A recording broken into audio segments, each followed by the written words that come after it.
Welcome to CIHT Podcasts.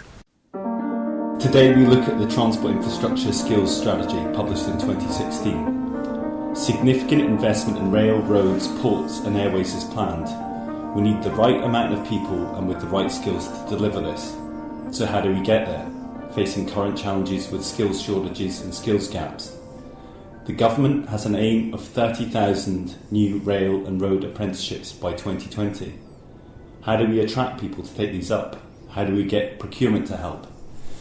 And how do we create a sector that is more representative of the society we serve? I'm delighted to have Terry Morgan, Chairman of Crossrail, and the person who was asked by the Secretary of State, Patrick McLoughlin, to answer these questions. Terry, welcome. Thank you. You started out as an apprentice. The pledge to create the 30,000 new apprentices is something you're particularly passionate about. What was your experience and how would you convince young people to pursue a similar route to the profession? Well, I started as an apprentice over 50 years ago, and it's done okay with me. And it is something I think, as I come to the end of my career, whenever that might be, I spent some time actually thinking it's important to try and give something back. There was a time, to be frank, where, given the rhetoric of politics and the priorities that they placed on higher education, and in my mind to the detriment of vocational careers, I almost felt giving up, that there was lack of value in terms of youngsters being encouraged to go on a vocational route, and indeed resulted in a very changed economy, where the immigration issue that is often publicised in the public about why is this happening? Well, of course, the reality is that many people who came in from, say, Central Europe actually came here because there were jobs to be done which many people didn't think they wanted to do. And I think that's a misunderstanding about the value added of a vocational route. And I think in more recent times, where government have made a manifesto pledge to have 3 million apprentices by 2020, which is a massive change. In fact, it's equivalent to every school leaver between now and 2020 becoming an apprentice. Now, that isn't going to happen. It means that we're going to have to come up with different solutions, which I think are entirely appropriate. And I think I've got some experiences to bear about why I think there are different ways to approach how do we get to 3 million apprentices. There are examples in Europe where much more has been achieved around the importance of apprenticeship programs as a vocational skill, and indeed getting the balance right between those who have a desire, and there's nothing wrong with that, a desire to go to higher education, but those who actually don't necessarily feel that desire and want to develop vocational skills, and sometimes find themselves going to university because of parental pressure or indeed school prejudices around the importance of demonstrating that their students, when they leave school, go to university, because that's what gets measured. Is the percentage of youngsters who go to university. I think that's a really bad measure in itself, on its own, and I am hopeful that that might change over time. Interesting, because Germany is often held up as an example of a country that gets apprenticeships right. More people go down that route. There's structured programs. So do you see us in the UK trying to get to where Germany is, or is it about doing something different? Well, you look at Germany, and you might describe it as cultural, but it's ingrained in their society, which is that there's an engagement between state and employers around the importance of recruiting and retaining young people who go through a vocational program. And the numbers are compelling in terms of the proportion of people who actually go into vocational skills. And of course, in some respects, it also supports the very makeup of the German economy, where they place a huge amount of importance on, for example, on manufacturing. We haven't, for many years, placed much importance on manufacturing. Germany is a powerhouse. And of course, they're a powerhouse, not just because they have big established companies, but because they have the wherewithal within the economy to recognise the importance of wealth creation through manufacturing products. And I'd like to think we're starting to think about the importance of actually having an economy that is more balanced than perhaps it has been for quite some time, where financial services has been the predominant feature of economic growth. We saw in the last 5 years or more the disadvantage of being dependent on one sector, the financial services, and how that damaged the economy. And I now think there are signs that we are trying to get more balance. Where are the new sectors for growth? Why aren't we investing in infrastructure that actually gives us a secure future, which creates value added, and at the same time creates opportunities for employment and a sense of common purpose? And diversity is also one of the challenges for the sector. The talent pool that there's quite stretching targets in the strategy to increase this. CIHT's played hopefully a positive contribution with their toolkit encouraging diversity and inclusion. But do you think we've cracked that yet, or do you see that being cracked soon? Or do you know, on this question of diversity, I don't think that we're that different to many developed economies around the world. That there's always been this sense about this is what females do and this is what males do, and it's probably more extreme in the context of UK, but I wouldn't look for an exemplar in mainland Europe that actually is fundamentally different. But we could do a lot better. And you made reference to a piece of work that I led for Patrick McLoughlin, Secretary of State, late last year and got published in January. The one thing I'm really proud of is that I led a group of people who were dedicated. So I have no arguments that, in fact, in terms of the review team, we were really properly resourced. We had representation from Highways England, Network Rail, Transport for London, Crossrail, High Speed 2, DFT. We had a really good contribution from across the whole sector. And so we set ourselves some targets that we felt were achievable. So on the diversity agenda, we set ourselves a target that we wanted 20% of the intake of apprentices to be female by 2020, coming off a very low base in single numbers. Because it was about 6-7%. 6-7%. Now I have to tell you, I also chair Crossrail, and we've had a particular focus around the importance of developing skills that support our programme. It's a huge programme, and I am really pleased that with a lot of effort last year, well, let's put it in context. We set ourselves an objective on Crossrail of having 400 apprentices by 2018. We made it a contractual obligation on our supply side that they would have apprentices for £3 million worth of contract value. It was going to be 400 by 2018. Today, it's 550. So we have just blasted the number. Yeah. And inside that, there are two other metrics which I am very proud of, which is that nationally, 1 in 5 of apprentices come from what's described as needs, not in employment, education or training. On Crossrail, 40% of our apprentices were needs. And of course that's an example about the 3 million target, is that of course those individuals have not only left schools but they'd escaped the training and educational system that would have supported them when they left school. So we think we've really gone into, and some of that is the fact that a lot of our work is in East London, for example. So we're going into areas where there's plenty of opportunity to find individuals who sometimes are trapped in the environment in which they are, and so we've given them opportunities to come into our work. And I have to say that they've very positively responded. The second metric is that in terms of last year, 27% of our apprentices were female.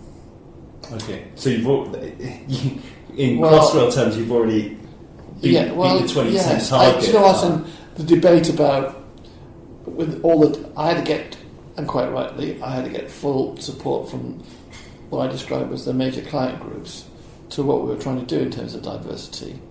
And at that time, we still feel 20% is aspirational. It supports the government target. In terms of what they're trying to do, but wouldn't it be wonderful if in fact by 2020 we were above 30%? Because I know those similar ambitions exist on new programmes like High Speed 2, there's another big project in London called Thames Tideway where they're going for 50% in terms of diversity, and so we have to have these aspirational targets, but equally they shouldn't be so aspirational people think we can never do it. We'll sit back. It's too and so I think we got it right, but of course these things can be reviewed, and I think even getting it above 10% will start to pull it in the right direction. Yeah. So it's a positive move towards a more diverse sector, which is good, and that should help with of the skills shortage that's talked about. Do you think, and is that a problem that the strategy sought to address? On big projects, I have to say, that's my experience, I have to say that the skills shortage is something I understand, but it shows itself in different ways. And I often describe skills shortage as a lost opportunity. And what I mean by that is that on big projects, you will find the resources you need. But the question is how. There's a cost premium, which makes for a disorderly market. And secondly, of course, you've got immigration. And it's certainly true on many big projects. We rely very heavily on immigration, particularly from the likes of Southern Europe and indeed Central Europe, to actually fill the skills gap that we've created. What a lost opportunity. How do we get, for example, let me go back to the NEETs example, how do we get to almost the forgotten population of people who feel trapped? They're not working, they're not in education, not in training. How do we get them to actually start thinking about it? And very often my experience is that when we capture these individuals, they are so hungry to prove themselves that it's a fantastic experience. Very good. Well, that's a very positive. Well, I think story to tell, and particularly the experience you've had with Crossrail, particularly sharing that. And I think, do you see the culture change happening with the awareness of these opportunities becoming more prominent? The target helps, the apprentice levy, businesses fully on board. Are they seen as a cost? Are they seen as an opportunity? Well, I am very positive about these things, and we have to be patient in some respect. However, it's still a fact, 80% of employers do not have an apprenticeship program. So I talk about my experiences in what might be described as a minority view, and it's how do we make it 80-20 the other way, where sometimes small companies in particular, small medium companies will say, I haven't got the time. Well, as far as I'm concerned, on the big infrastructure projects, if you want to compete, you have to have an agenda that talks about the skills agenda. You're right. Next year there's an apprenticeship levy coming in, which is 0.5% of payroll. Employers have a choice. They're either going to moan and groan about it and say it's another tax, or they see it as the opportunity to make sure that the 0.5% of payroll that government will collect is actually recycled inside the business as part of the skills agenda. And again, I can only talk to you about my experience of companies that have apprentices. It's very cultural. It creates a motivated workforce. People, in my experience, love passing on their skills to younger people. And I can understand some people who say, well, I hired an apprentice and then the contract's dried up and I had to let them go. If I'm really honest, on the one side, I say, well, that's life, but you have given somebody an opportunity to learn skills, and that's going to be good for us in the long term. And secondly, recognise where we are today, is that there is a big commitment from government to infrastructure, both on roads and on rail. And again, in my experience is that politics, being what it is, can be quite fickle. If we don't respond to this new agenda, then government will go off and prioritise some of the other things they need to do. So this is the opportunity, not only to deliver, because I often, in my Crossrail programme, I often say, big though it is 15 billion of investment. Big though it is, it's more than a railway. It's all the legacy issues that go with it, around skills, about employment, about economic regeneration, a whole suite of things that always follow investment in transport infrastructure. And in my mind, we have a big responsibility not only to deliver the product that we need to deliver, but to demonstrate to everybody that there's a value added attached to this that makes it impossible for people to resist talking about the next big programme. Yeah, the certainty of funding, I think, certainly structures things in a different way with the roads investment strategy. You've got something with rail which preceded that, and that certainty should give confidence, and the apprentice levies there, that should help fund things. What have we missed anything, or do you think that gives a fair kind of coverage of? We just have to do it. I mean, you made reference to the report that was issued in January on the skills agenda, and 30,000 apprentices, we reckon, is about a fourfold increase over where we've been. So, it was very difficult actually to establish how many apprentices were in the different sectors that we looked at in terms of road and rail. And part of it, of course, is that some parts of the sector are completely and utterly devoid of formal apprenticeship programs, which is, in my opinion, a dreadful indictment of the industry that we represent. So we've got to do something, and I think 30,000 against the 3 million target should be achievable. Government are committed to try and ensure that they get there, so I think we have a responsibility to make a contribution to that agenda because it's right for the UK population. I like the economic metrics that they give as well. In construction apprenticeships, £1 invested gives a £20 return. I think even in your study it's higher. Some of those, depending on what grade of apprenticeship they're looking at, it's £26, £27 back from a £1 investment. So government clearly sees an economic return in this. So hopefully, with all other factors lined up, that this opportunity will be taken forward. And you're right, but I think also we have to have more joint-up government thinking around this. As I said right at the beginning, schools are still measured on what proportion of their students go to higher education. They don't get measured about what I would describe as destination points. For me, I would be just as enthralled if half of the school children leaving school went into vocational training. Why aren't we measuring it? Yeah. Why aren't we concerned about actually at the end of the day, for every 100 students that leave school, what happens to those who actually don't have a destination? We should be worrying about that. We don't. Well, I'm sure we do in general terms, but I'm such a great believer in measuring things and then doing something with it. Now, the report that was issued in January is going to go to the next stage now, which is that there will be a body set up amongst that group that I mentioned earlier to actually now start deploying the strategic objectives to make sure that we do get 30,000 apprentices by 2020. And who knows, if we get, my experience is that once you get some momentum, it just does actually grow quite considerably. And we do have to get after those employers who do not invest in their people, who don't invest in skills, and rely on poaching people from other companies who've actually invested in their apprenticeship program.